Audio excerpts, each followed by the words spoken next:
అమెరికాలో ట్రంప్ మంచి మెజారిటీతో గెలవబోతున్నాడు. మంచి మెజారిటీతో మార్చి నెల 10వ తారీఖు చెబుతున్న మాట. మంచి మెజారిటీతో అమెరికాలో గెలవబోతున్న party Trump.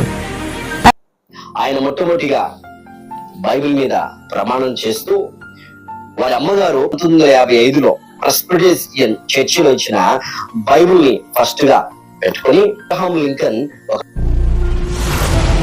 Praise the lord, యేసుక్రీస్తు శ్రేష్ఠ నామమున పెట్టారు.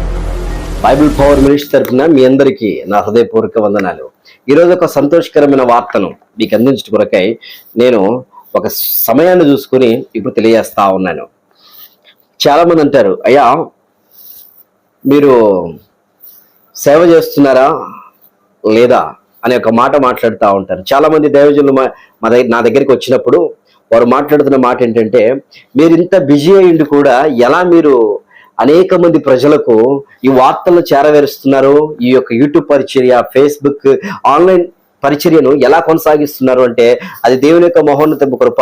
ఎందుకంటే ప్రజలకు వాక్యాన్ని అందించాలి, ప్రజలకు తెలియచేయాలి. ఈ యొక్క సోషల్ మీడియా ద్వారా అనేక మంది దేవుని వాక్యాన్ని వింటున్నారు. డైరెక్ట్ గా వెళ్ళి మనం సువార్త పడించలేం. కాబట్టి ఇది ఒక ముఖ్యమైన సమాచార వేదిక కాబట్టి నేను ప్రకటించడానికి అది కష్టమైనా కానీ చాలా ప్రయాసపడి పరిచయం చేస్తా ఉన్నాం. అది మీ కొరకే గమనించండి. ప్రియమైన దేవుని జనాంగమా, ఈ రోజు ఒక ప్రాముఖ్యమైన విషయాన్ని నేను తెలియచేయబోతున్నాను. అదేంటంటే ఈ బైబిల్ యొక్క గొప్పతనాన్ని మీకు తెలియచేయబోతూ ఉన్నాను. డొనాల్డ్ ట్రంప్ అందరికీ తెలుసు. డొనాల్డ్ ట్రంప్ అమెరికా ప్రధానిగా ప్రమాణ స్వీకారం చేశాడు. ఎలా ప్రమాణ స్వీకారం చేశాడు? అసలు డొనాల్డ్ ట్రంప్ ఎవరు అంటే అమెరికా 47వ అధ్యక్షుడు. అమెరికాకు 47వ అధ్యక్షుడిగా ఎన్నిక కాబడిన వ్యక్తి.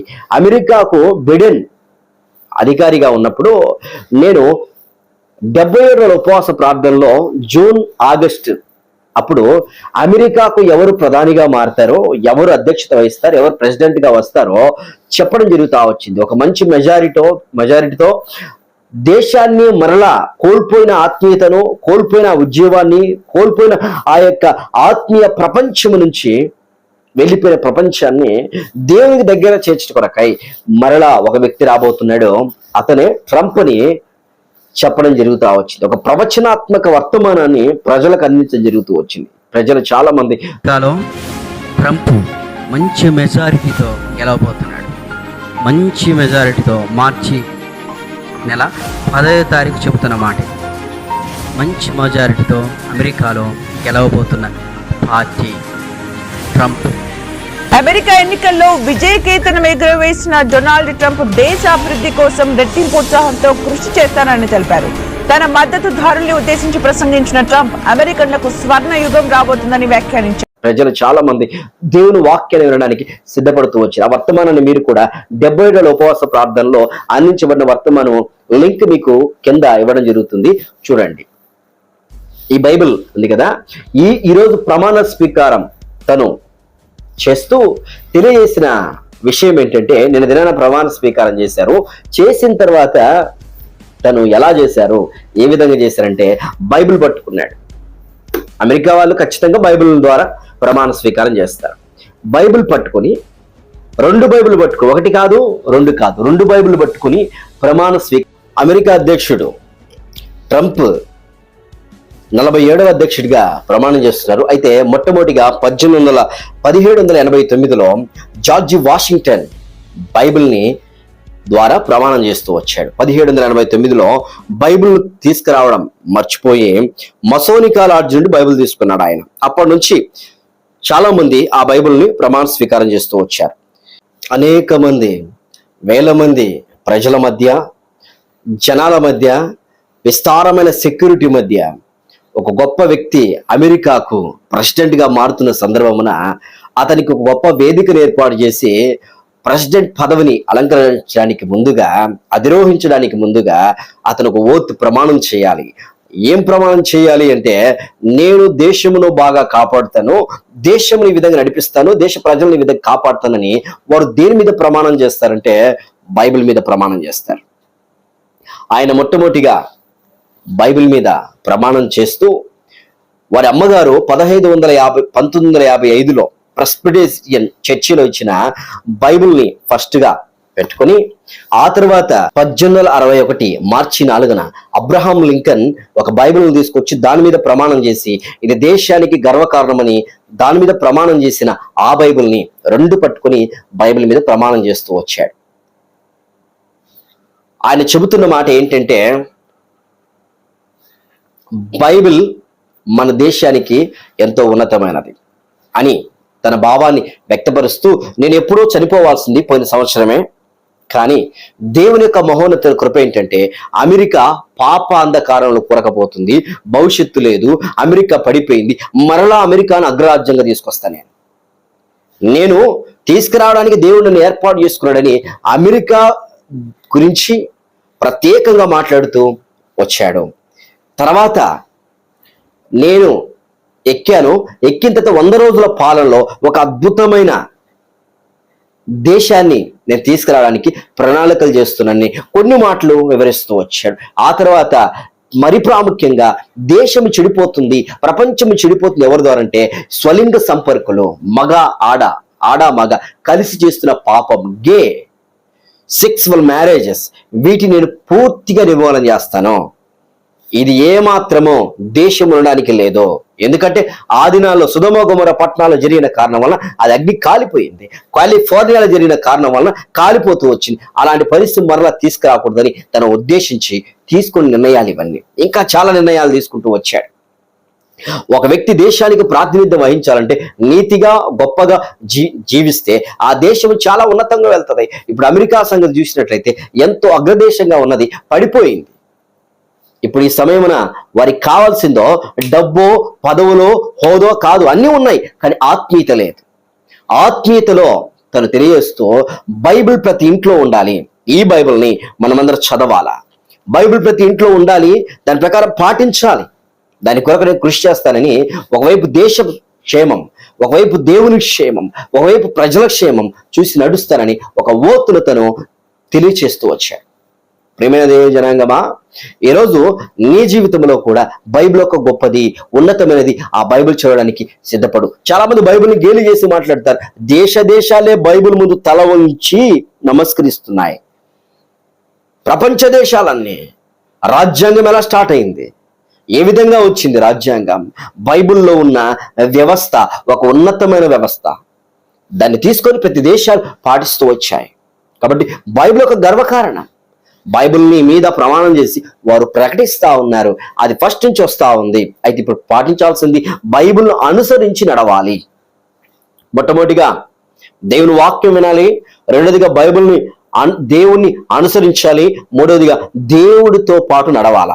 ఈ మూడు కార్యాలు ఎవరు చేస్తారో, ఏ దేశం అయితే చేస్తుందో, ఏ వ్యక్తి చేస్తాడో వారిని దేవుడు సంపూర్ణమైన మార్గంలో నడిపించడానికి సిద్ధంగా ఉన్నాడు. ఈరోజు అమెరికా దేశంలో అధ్యక్షత పదవి వహించి అధ్యక్షతలోనికి వచ్చి ఒక గొప్ప కార్యాన్ని, ఒక ముసలి వ్యక్తి అండి అతను, ఎంత వయసుతో తనకి 74 సంవత్సరాలు, మ్యాక్సిమం దాదాపు 74 సంవత్సరాలు ఉన్న వ్యక్తి ఈ విధంగా ఒక తీర్మానం చేసుకున్నట్టే ఎంత గొప్పదో చూస్తే మనం భావించవచ్చు.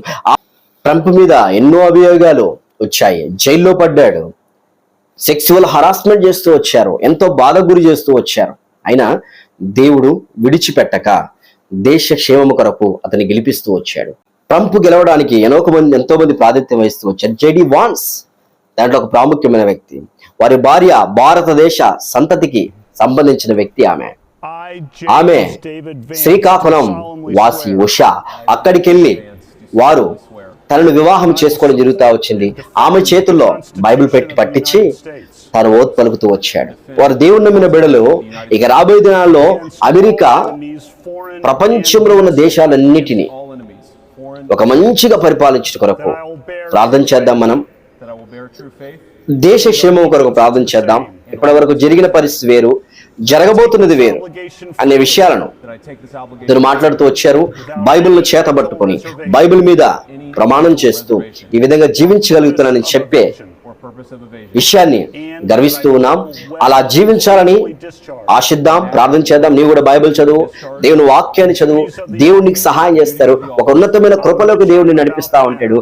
దేవుడు దాసుల ద్వారా చెప్పిన ప్రవచనం దేవుడు మాట్లాడుతూ వచ్చారు. ఒక దేవుని యొక్క దాసుడిగా మార్చుకొని ఆయన నాతో మాట్లాడి తెలియజేసిన విషయాన్ని నేను ప్రజలకు అందిస్తూ వచ్చి ట్రంప్ గెలవబోతున్నాడు అని చెప్పిన మాటను బట్టి, అమెరికా ఒక ఉన్నతమైన స్థితిలోకి వెళ్ళబోతుందనే మాటను బట్టి నేను ఒక విషయాన్ని తెలియజేయడం జరుగుతూ వచ్చింది. కాబట్టి దేవుని కొరకు నీవు నేను సాక్షిగా ఉన్నట్లయితే దేవుడు వాడుకుంటారు, బలపరుస్తారు, నిలబెడతారు, మనల్ని కాపాడి ఆదరిస్తూ ఉంటారు. ప్రియమైన దేవుని ప్రజలారా, బీ బ్రేవ్, బీ కరేజ్. నీవు వాక్యాన్ని చదువు, ఆ వాక్యం నిన్ను నడిపిస్తుంది.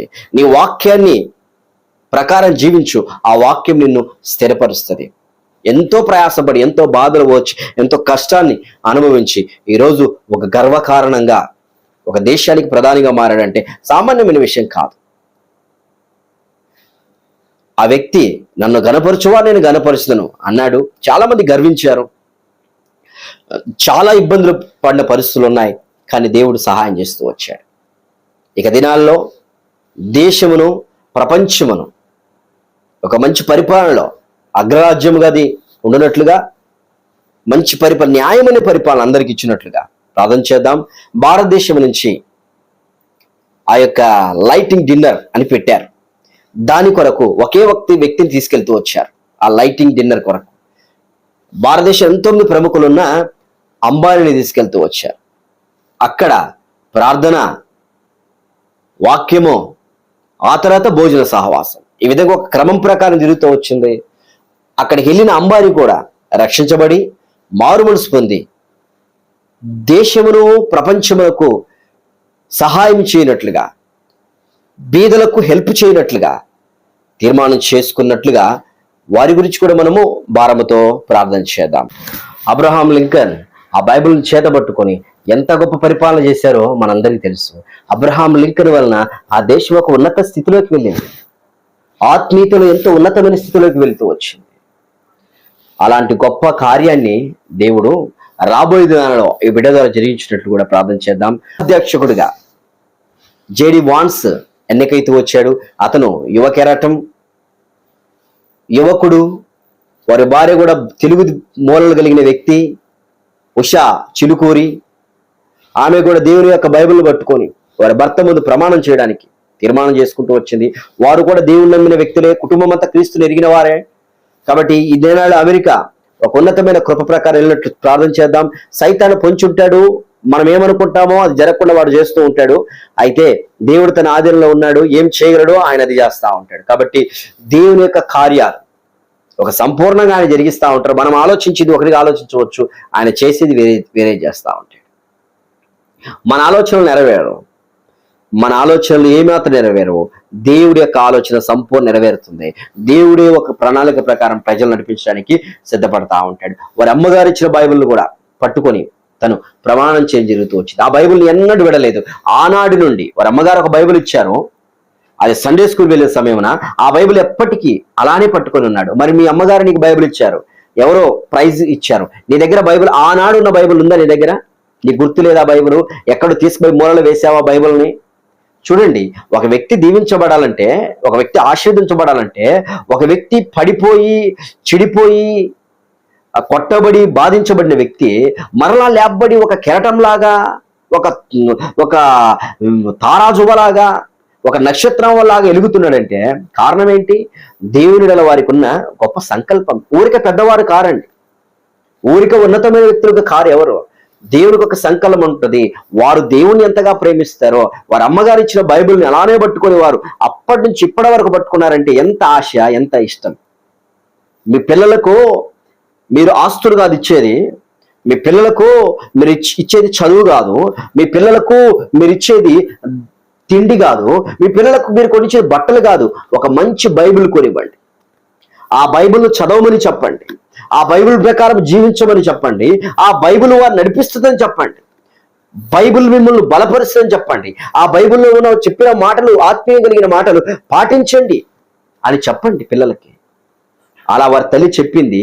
ట్రంప్ ఈరోజు ఎంత ఉన్నతమైన స్థితిలోకి వెళ్ళాడో మనం గమనించవచ్చు. కొన్ని కోట్లకు ఆస్తిపరుడు. రేపు 3వ ప్రపంచ యుద్ధము జరగడానికి మూలాలు వెతుకుతున్న సందర్భంలో వాటిని ఆపేస్తానే చెబుతూ ఉన్నాడు. ఆ తర్వాత రష్యా యుక్రెయిన్ యుద్ధం వాటి విషయంలో ఎంతో ఇబ్బంది పడుతుంది. దాన్ని కూడా నేను సమాధాన పరుస్తానని చెప్తా ఉన్నాడు. ఇశ్రాయేల్ దేశానికి తర్వాత పాలస్తీనా వాటికి కూడా యుద్ధం జరుగుతూ ఉంది. ఇవన్నీ కార్యాలు జరుగుతున్నాయి. ఏం జరుగుతుందో తెలియదు, ఎలాంటి పరిస్థితి ఎదురవుతుందో తెలియదు, కానీ దేవుని రాక మాత్రం చాలా దగ్గరగా ఉంది. అది మాత్రం గమనించండి. దేవుడు మిమ్మల్ని మీ కుటుంబాలని ఆత్మీయులుగా దీవించునుగాక. ప్రైజ్.